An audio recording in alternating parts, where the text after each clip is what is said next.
प्रशासनिक सेवा के पूर्व वरिष्ठ अधिकारी और international goodwill society of India के केंद्रीय अध्यक्ष डॉक्टर योगेंद्र नारायण जी, महासचिव श्री आर के भटनागर जी, उपाध्यक्ष डॉक्टर के सी शर्मा जी, संयुक्त सचिव श्री विभू गौड़ जी, वनस्थली विद्यापीठ के कुलपति आदरणीय श्री आदित्य शास्त्री जी, हमारे अभिनेता और सोशल रिफॉर्मर जिनको आज पुरस्कृत किया गया है, श्री सोनू सूद जी, एवं उपस्थित गणमान्य नागरिकगण, मीडिया से जुड़े मेरे साथियों, सबसे पहले मैं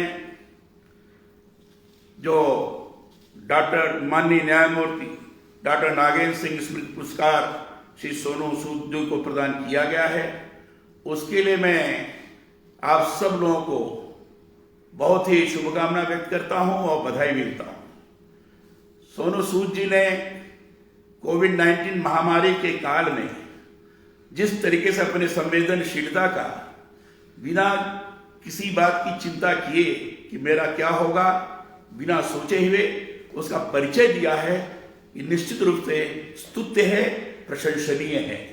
उन्होंने इस काल में जब देखा कि जब सड़क पर चलते हुए श्रमिक त्रस्त हैं, परेशान हैं, उनको लग नहीं रहा कि पता नहीं हम घर पर पहुंच पाएंगे कि नहीं पहुंच पाएंगे, जिनके सामने जीवन की अनिश्चितता थी, ऐसे समय में संवेदनशीलता से पूर्ण व्यक्तित्व के धनी अभिनेता सोनू सूद ने जो कृत्य किया, निश्चित रूप से उसकी जितनी प्रशंसा की जाए वो कम है।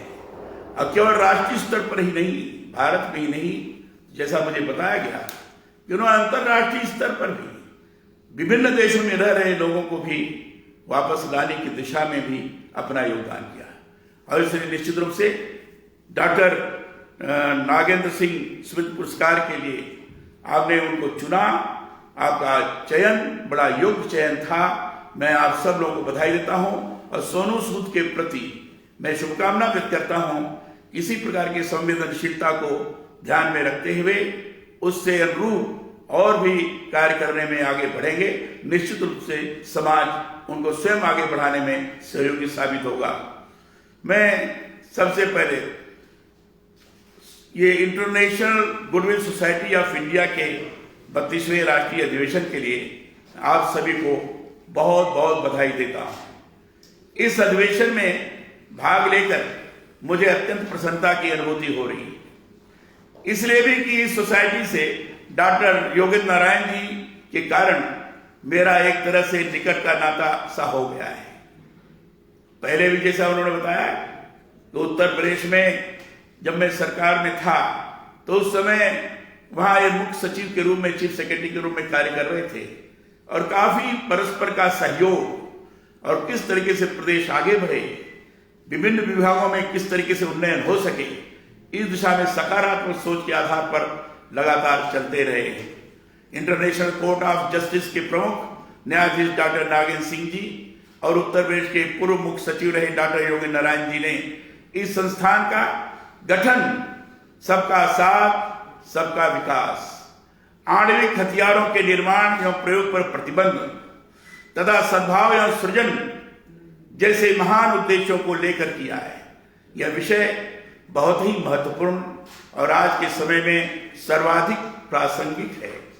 भारतीय संविधान का मूल ही सबका साथ सबका विकास है। मैं समझता हूं कि पूरे विश्व में भारतीय संविधान ही ऐसा है जिसमें नागरिकों को सामाजिक, आर्थिक और राजनीतिक न्याय का अधिकार प्रदान किया गया है। अभिव्यक्ति की स्वतंत्रता, धर्म और उपासना की स्वतंत्रता के साथ ही भारतीय संविधान समता की स्थापना और सब में व्यक्ति की गरिमा और राष्ट्र की एकता सुनिश्चित करने का संदेश देने वाला है। इसीलिए मैंने अपने हर कार्यक्रम में मानवीय मूल्यों पर आधारित भारतीय संविधान की उद्देशिका और मूल कर्तव्यों के वाचन की परंपरा स्थापित किया है। उद्देश्य यही है कि मानवाधिकारों के वैश्विक दस्तावेज हमारे संविधान के जरिए हर व्यक्ति की मानव मूल्यों में सदा आस्था बनी रहे।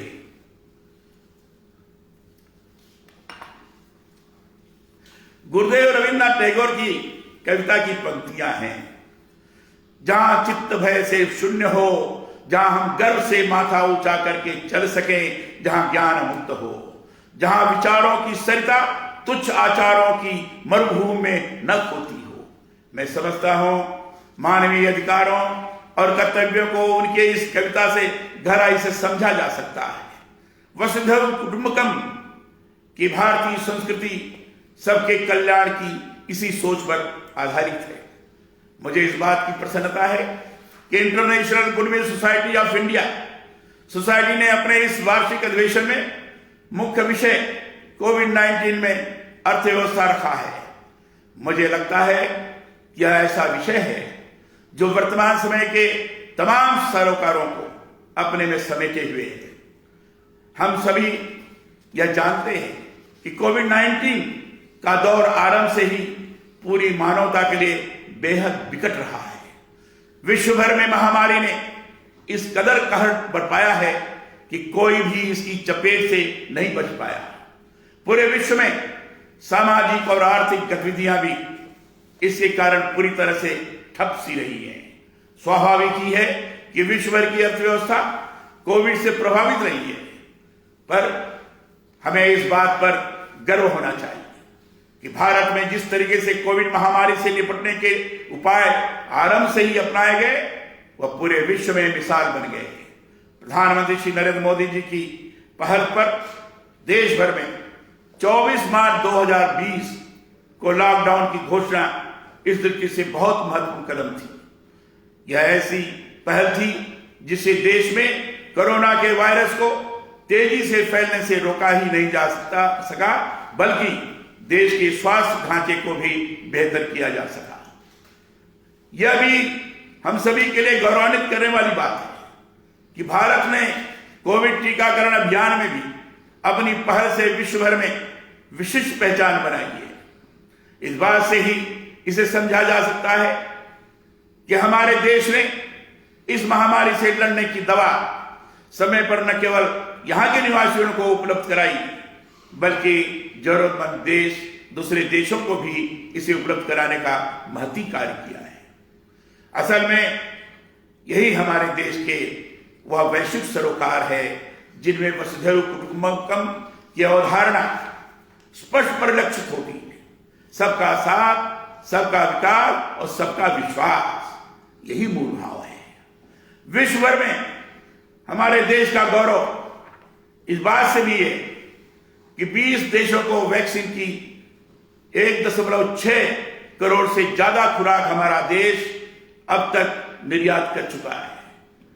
कोविड महामारी से बचाव के लिए टीकाकरण के अंतर्गत भी भारत ने आरंभ के 24 दिनों में ही 70 लाख लोगों को टीके लगाने में कामयाबी हासिल की है।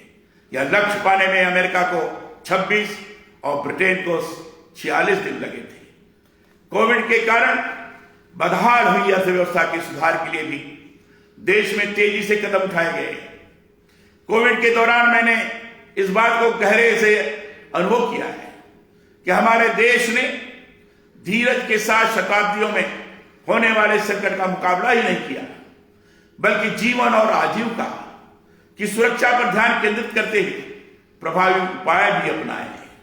आत्मनिर्भर भारत के नारे के साथ स्थानीय संसाधनों के समुचित उपयोग पर बल देते हुए भारतीय अर्थव्यवस्था में लघु और मध्यम उद्योगों को बढ़ावा देने की रणनीति पर भी महती कार्य किया गया है। यह सच है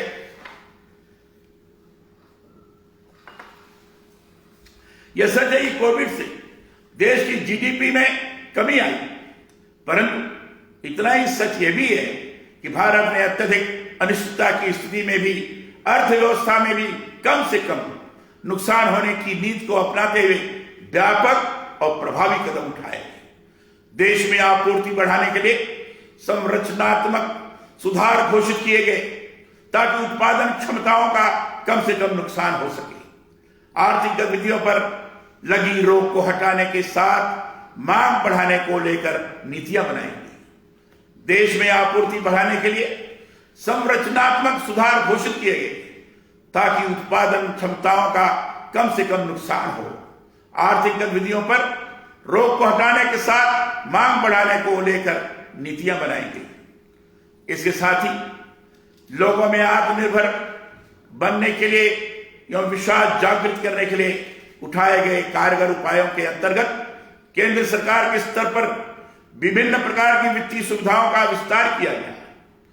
जनहित में ऐसी कारगर योजनाओं की शुरुआत की गई जिससे आम व्यक्ति पर कम से कम बोझ हो और वह फिर से उत्पादन क्षमताओं का विस्तार कर सके। इन सब उपायों से ही देश की अर्थव्यवस्था में चेतना और गति आई। कोविड-19 वैक्सीन की शुरुआत के बाद से विश्व भर में आर्थिक गतिविधियां और भी सामान्य हुई हैं। मैंने कुछ दिन पहले ही भारत की आर्थिक समीक्षा का अध्ययन किया और यह पाया है कि कोविड-19 के कारण भारतीय अर्थव्यवस्था को हुए नुकसान को कम करने में कृषि क्षेत्र आने जाने वाले समय में देश में महत्वपूर्ण भूमिका निभाएगा। इसकी विकास दर वित्त वर्ष 21 के लिए 3.4% आंकी गई है। कोविड से सेवा क्षेत्र, विनिर्माण और निर्माण क्षेत्रों को सबसे अधिक नुकसान उठाना पड़ा है, परंतु यह सुखद है कि अब यह क्षेत्र तेजी से सामान्य होने की स्थिति में आगे बढ़ रहे हैं। कृषि क्षेत्र ने इस दौरान बेहतर परिणाम दिए। यह भी कम महत्वपूर्ण नहीं है कि वित्त वर्ष 2021 के दौरान भारत निवेश के लिए सबसे पसंदीदा देश बनकर के उभरा है। उभरते हुए बाजारों में आज भारत एकमात्र देश हो गया है। सेंसेक्स और निफ्टी ने भारत के पूंजी बाजार तथा जीडीपी अनुपात के 100% को पार कर लिया। ऐसा अक्टूबर 2010 के बाद पहली बार हुआ है। राज्य के अंदर और दो राज्यों के बीच आवागमन में बढ़ोतरी से जीएसटी संग्रह भी रिकॉर्ड स्तर पर रहा है। औद्योगिक और वाणिज्यिक गतिविधियां को अनलॉक करने से देश की बिगड़ी हुई अर्थव्यवस्था ने तेजी से सुधार की राह पकड़ी है। मैं ये मानता हूं कि कोविड का दौर पूरे विश्व के साथ ही भारत के लिए बेहद विकट रहा है, परंतु देश में प्रधानमंत्री श्रीमान नरेंद्र मोदी जी के नेतृत्व में जिस तरह से इस दौर में भी केंद्रीय स्तर पर आर्थिक सुधार के दीर्घकालीन विकास के जो कदम उठाए गए, उससे विश्व भर में भारत की विशिष्ट छवि बनी है। अर्थव्यवस्था के विकास में आत्मनिर्भर भारत, वोकल फॉर लोकल जैसे अभियानों के साथ ही स्टार्टअप प्रोत्साहन के कदमों से आने वाला समय भारत का ही होगा, इसमें कोई संदेह नहीं होना चाहिए। इस सब में भी महत्वपूर्ण बात यह है कि भारत ने अर्थव्यवस्था के कोविड के विकट दौर में भी साझा विकास की रणनीति को नहीं त्यागा। इसीलिए वैक्सीन बनाने के साथ ही दूसरे राष्ट्रों को भी इसे अपने साथ उपलब्ध कराने की पहल की। यही वह भारतीय सद्भाव और सहयोग की संस्कृति है जिसमें सबको साथ लेकर सबके विकास के लिए कार्य करने की सोच निहित है, जिसे सबका विश्वास प्राप्त होता है। International goodwill society of India के 32वें राष्ट्रीय अधिवेशन के लिए मैं पुनः आप सबको बधाई और शुभकामनाएं देता हूं। आपने इस गरिमामय अवसर पर मुझे याद किया, इसके लिए मैं आप सभी का बहुत आभारी हूं। आइए हम सब मिलकर देश में, विश्व में सद्भाव लाने में सक्रिय योगदान दें तथा अर्थव्यवस्था को मजबूत करने में आत्मनिर्भर भारत की ओर कदम बढ़ाएं। यह हमारे लिए आज बहुत आवश्यक है। यही बात कहते हुए अपनी वाणी को विराम देता हूं। बहुत बहुत धन्यवाद। जय हिंद।